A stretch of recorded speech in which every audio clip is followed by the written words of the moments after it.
बिस्मिल्लाहिर्रहमानिर्रहीम। आज जो हम तीसरी थ्योरी को एक्सप्लेन करने जा रहे हैं वो हमारे पास क्या है, एमओटी थ्योरी है। जिस तरीके से हम सबको पता है जब दो एटम मिलते हैं तो आपस में मिलकर मालिक्यूल बनाते हैं। एमओटी थ्योरी क्या कहती है, मालिकुलर ऑर्बिटल थ्योरी। ये कहती है जब दो अटामिक ऑर्बिटल मिलेंगे तो आपके पास दो मालिकुलर ऑर्बिटल बनेंगे, एक मालिकुलर ऑर्बिटल नहीं बनेगा।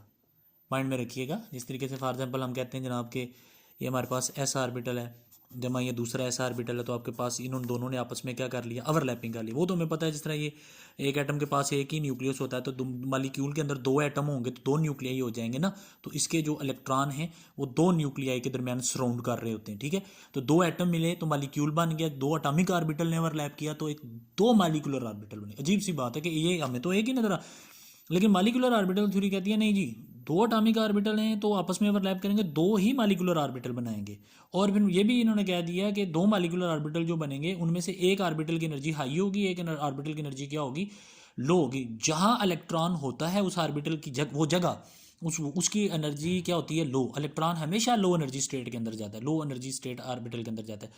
अब ये बड़ा अजीब सा क्वेश्चन है कि जब जनाब आपके पास ये दो अटामिक ऑर्बिटल हैं आपस में मिलेंगे तो एक मालिकुलर ऑर्बिटल बनेगा, दो मालिकुलर ऑर्बिटल कैसे बनेंगे। तो मैं आपको थोड़ा सा डायग्राम शो कर देता हूँ। ये देखिएगा बेटा, ये आपके पास है ये 2p(z), एक ऑर्बिटल, एक एटम का 2p(z) ऑर्बिटल है, ये दूसरे एटम का 2p(z) ऑर्बिटल है। दोनों ने आपस में ओवरलैप किया। ठीक है, पाई बाउंड है, 2p(y) 2p(z) की नेचर पाई होती है, ये बन गया। अब जनाब मालिकुलर ऑर्बिटल कहती है इसमें भी एक मालिकुलर ऑर्बिटल नहीं है, दो मालिकुलर ऑर्बिटल हैं। ये देखें, वो हिस्सा जहां जिसकी एनर्जी क्या है, लो है, वो बॉन्डिंग मालिकुलर ऑर्बिटल है। जिसकी एनर्जी हाई है वो एंटी बॉन्डिंग मालिकुलर ऑर्बिटल है। अब इलेक्ट्रॉन हमेशा उसकी कोशिश होगी कि वो कहां पर रहे, बॉन्डिंग मालिकुलर ऑर्बिटल है। एंटी बॉन्डिंग मालिकुलर ऑर्बिटल में वो जाने की कोशिश नहीं करेगा। क्यों नहीं करेगा? क्योंकि उसकी एनर्जी हाई है। इलेक्ट्रॉन हमेशा बॉन्डिंग मालिकुलर ऑर्बिटल में रहेगा। ठीक है, जिस तरीके से आपको नजर आ रहा है, जिस तरह दो अटामिक ऑर्बिटल बने, ये क्या है, ये एक मालिकुलर ऑर्बिटल है। एमओटी थ्योरी कहती है नहीं, दो मालिकुलर ऑर्बिटल बनेंगे, एक की एनर्जी लो, एक की एनर्जी हाई। इलेक्ट्रॉन कहाँ होगा, लो एनर्जी मालिक्यूल स्टेबल होगा। ये हमें पता कैसे चला जनाब, ये देख लीजिए, ये लिखा हुआ है स्पेक्ट्रोस्कोपिक मेजरमेंट से हमें पता चला relative energies of molecular orbital के एनर्जी के बारे में। मालिकुलर ऑर्बिटल की एनर्जी के बारे में आपको कैसे पता चला, ये ठीक है, तो स्पेक्ट्रोस्कोपिक मेजरमेंट ने हमें बताया। ठीक हो गया, तो ये उसके पास्टुलेट। अब वो बॉन्ड ऑर्डर कहता है। बॉन्ड ऑर्डर क्या होता है जनाब, जितने इलेक्ट्रॉन यहां पर है ना, ठीक है, ये बॉन्डिंग है, ये एंटी बॉन्डिंग है, तो बॉन्ड ऑर्डर कैसे कैलकुलेट होगा। हम कहते हैं जितने इलेक्ट्रॉन क्या है बॉन्डिंग में और जितने इलेक्ट्रॉन कहाँ पर है, एंटी बॉन्डिंग में, तकसीम कर दो किससे, दो से, यहाँ लिख दो बॉन्ड ऑर्डर, यही बॉन्ड ऑर्डर है। बॉन्डिंग ऑर्बिटल में इलेक्ट्रॉन माइनस एंटी बॉन्डिंग में इलेक्ट्रॉन तकसीम दो is equal to bonding bond order निकला। बॉन्ड ऑर्डर का मतलब है कि कितने बॉन्ड बनेंगे, एक बॉन्ड बनेगा, दो बॉन्ड बनेगा, तीन बॉन्ड बनेगा। इसका आंसर जीरो आ गया तो वो बनेगा ही नहीं, वो मालिक्यूल एग्जिस्ट ही नहीं करता। एक है तो एक है, दो है दो, ये बार हम आगे कैलकुलेट करेंगे। तो अब जनाब जब मालिकुलर ऑर्बिटल थ्योरी कहती है कि energies of molecular orbital spectroscopic measurement से होती हैं, तो जब molecular orbital of diatomic molecule, इसमें ऑक्सीजन है, नाइट्रोजन है, B2C2 है, तो वो जब आपस में मिलते हैं तो कुछ इस तरीके से होता है। अच्छा, मैं एक और आपको बात बता दूं कि ये यहाँ पर देखिए, ये जो है इसको क्या बोला जाता है हमारे पास, ये आपके पास ये π(p(z) है। ठीक है, हम इसको बोलेंगे π(p(z). तो ये वाला हिस्सा कौन सा है, ये आपके पास है π(p(z). तो माइंड में रखिएगा, वो हिस्सा जहां पर इलेक्ट्रॉन है वो π(p(z) है या σ2px है, और जहां पर इलेक्ट्रॉन होने के चांसेस कम है उसके ऊपर आप स्टार लगा दीजिए, वो एंटी बॉन्डिंग हो जाएगा। तो अब जनाब इलेक्ट्रॉन कहाँ जाएगा, जब एटॉमिक ऑर्बिटल आपस में मिक्स होंगे तो इलेक्ट्रॉन कहाँ जाएगा, ये सबसे अहम पॉइंट होता है कि इलेक्ट्रॉन जाएगा कहाँ पर, जब एटॉमिक ऑर्बिटल आपस में क्या होंगे, मिक्स होंगे। तो वो मैं आपको थोड़ा सा बता दूं। बात ये है कि हम बाकी सारी थ्योरीज़ के अंदर जनाब ये पढ़ के आ रहे हैं कि जनाब क्या होता है जी, ये आपके पास 1s होता है, उसके बाद इलेक्ट्रॉन जाता है 2s में जाता है, फिर 2px, फिर 2p इसमें x में जाता है, फिर 2py में जाता है, फिर 2pz में जाता है। ऐसे ही पढ़ के आ रहे हैं हर थ्योरी के अंदर। यहाँ थोड़ी चेंजिंग है जी, यहाँ ये है कि 1s जब किसी और 1s के साथ ओवरलैपिंग करेगा तो क्या बन जाएगा हमारे पास, ये एस दो ऑर्बिटल हो गए, इनमें एक बॉन्डिंग हिस्सा है और एक क्या है, एंटी बॉन्डिंग हिस्सा। जहां इलेक्ट्रॉन होने के चांसेस है वो बॉन्डिंग है, और बाकी हिस्सा आपके पास क्या होता है, एंटी बॉन्डिंग, जहां इलेक्ट्रॉन होने के चांसेस कम है क्योंकि उस हिस्से की एनर्जी क्या है, ज़्यादा है। तो हम जहां इलेक्ट्रॉन होने के चांसेस है उसको σ1s बोलेंगे, और जहां इलेक्ट्रॉन होने के चांसेस क्या हैं, कम है, उसकी एनर्जी क्या है, हाई है, तो उसको बोलेंगे σ1s स्टार। ये है जी मॉलिक्यूलर ऑर्बिटल थ्योरी। वैसे हम ऐसे ही लिख देते हैं जी, पहले 1s में आएगा, फिर 2s में आएगा, फिर 2px में, 2py में, फिर 2pz। ये कहता नहीं, एक एटम का 1s ऑर्बिटल दूसरे एटम के 1s ऑर्बिटल से मिलेगा तो जनाब एक मॉलिक्यूलर ऑर्बिटल नहीं बनेगा, दो मॉलिक्यूलर ऑर्बिटल बनेंगे। जहां इलेक्ट्रॉन होता है वो आपके पास सिग्मा 1s होता है, और जिस हिस्से की जहां इलेक्ट्रॉन होने के चांसेस कम है वहां वो हिस्सा क्या, सिग्मा स्टार 1s। ये बॉन्डिंग, ये एंटी बॉन्डिंग। तो इस तरीके से चलेंगे हम जी। इलेक्ट्रॉन यहाँ हो सकता है या यहाँ हो सकता है, यहाँ 95% चांस है, ऐसे चलेंगे। इसी तरीके से 2px होगा तो वो 2px स्टार भी होगा। हम देखते हैं, यहाँ पर हम ड्रा करते हैं, 2px है, ठीक है, दूसरा 2px है, मिलेंगे ये, तो भाई कुछ ऐसे ही होगा ना, ठीक है। 2px है, जब 2px ओवरलैपिंग किया तो कुछ ये होगा। तो जहाँ इलेक्ट्रॉन होने के चांसेस हैं वो बॉन्डिंग है, जहाँ इलेक्ट्रॉन होने के चांसेस क्या हैं, कम है, वो क्या है, एंटी बॉन्डिंग साइड है।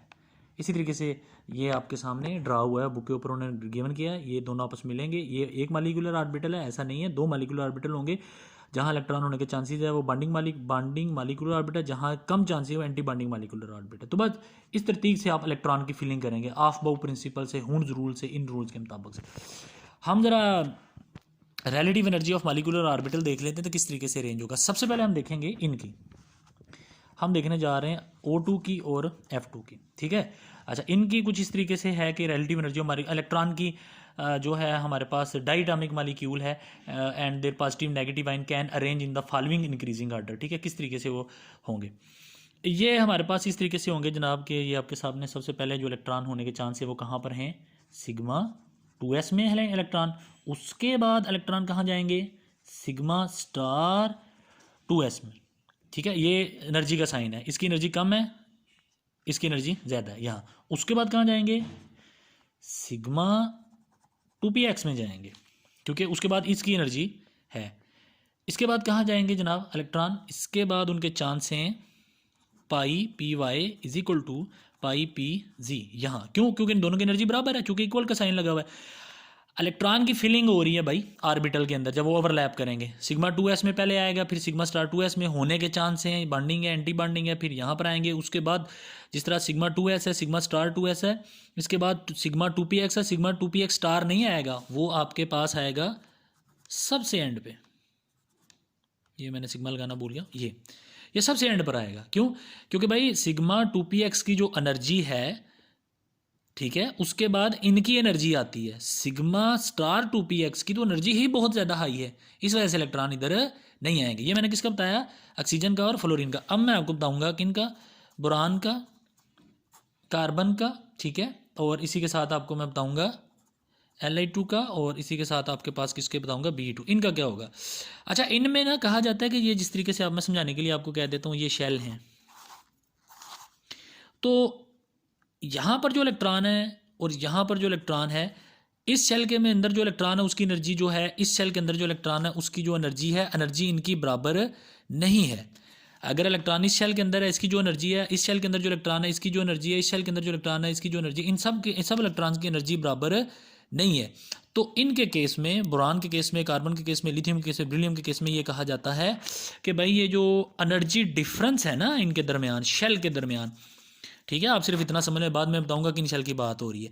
एनर्जी डिफरेंस है जो, ठीक है, एनर्जी डिफरेंस की बात हो रही है, वो कोई इतना ज़्यादा नहीं है, ठीक है, इतना ज़्यादा एनर्जी डिफरेंस नहीं है। मिसाल के तौर पर आप कहते हैं जनाब के सिग्मा 2s में और ये मिक्सिंग हो जाती है energy difference between 2s and 2p में, ठीक है। फॉर एग्जांपल आपके पास ये 2s है और ये 2p है, इनके दरमियान जो एनर्जी डिफरेंस है वो इतना ज़्यादा नहीं है, इस वजह से ये दोनों आप शेल आपस में क्या हो जाते हैं, मिक्स हो जाते हैं। मिक्सिंग होने के बाद जो होगा वो मैं आपको बता देता हूँ।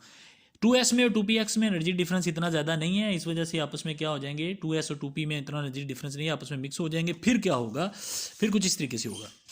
फिर जनाब हमारे पास इस तरीके से होगा कि इलेक्ट्रॉन की जो हमारे पास फिलिंग है वो मैं आपको बता देता हूँ कि इलेक्ट्रॉन की फिलिंग जो है वो कुछ जो होगा, इलेक्ट्रॉन की जो फिलिंग है वो किस तरीके से होगी। एनर्जी इलेक्ट्रॉन की फिलिंग फिर किस तरीके से होगी कि जनाब इलेक्ट्रॉन आएगा, ये जनाब हमारे पास सिग्मा 2s में आएगा, उसके बाद इलेक्ट्रॉन के स्ट्रॉन कहाँ, सिग्मा स्टार 2s में इलेक्ट्रॉन आएगा, उसके बाद आना चाहिए था सिग्मा 2px, लेकिन उसकी जो एनर्जी है वो अब चूंकि ये आपस में क्या हो चुके हैं, मिक्सिंग, अब इनका प्योर करेक्टर नहीं रहा। मिक्सिंग होने के बाद कुछ ऐसा हुआ कि हमारे पास जो ये वाला है इसकी जो एनर्जी है पाई पी वाई की एनर्जी और पाई पी जी की एनर्जी जो है वो कम हो गई है। किस से?